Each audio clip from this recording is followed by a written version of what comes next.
कालिदास नाट्यगृहाच्या दुर्दशा प्रकरणी 4 मनपा अधिकाऱ्यांना नोटीस बजावण्यात आल्याचं कळतंय आणि 8 दिवसात त्यांच्याकडून खुलासा मागितलेला आहे।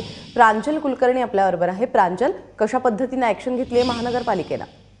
प्राजक्ता, खरंय काल प्रशांत दामले अभिनेते जे आहेत त्यांनी हा सगळा खुलासा केलेला होता, हे सगळं प्रकरण बाहेर आणलेलं होतं आणि आज यावर दखल घेताच महापालिकेचे आयुक्त जे आहेत अभिषेक कृष्णा यांनी 4 अधिकाऱ्यांना नोटिसा बजावलेल्या आहेत, ज्यामध्ये अतिरिक्त आयुक्त किशोर बोर्डे, सहाय्यक आयुक्त मालिनी शिरसाट, अधीक्षक अभियंता युबी पवार यासोबतच आरोग्य अधिकारी विजय डकाटे यांचा यामध्ये समावेश आहे। यासोबतच त्यांना 8 दिवसात यावर खुलासा देखील त्यांच्याकडून मागवण्यात आलेला आहे।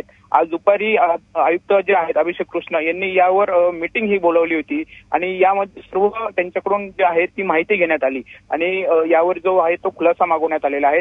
आता यापुढे जे आहे तो नक्की काय खुलासा येतो आणि आयुक्त काय कारवाई करतात याकडे सगळ्यांचं लक्ष लागलेलं आहे। प्रांजल, तूर्तास धन्यवाद या सगळ्या माहितीबद्दल।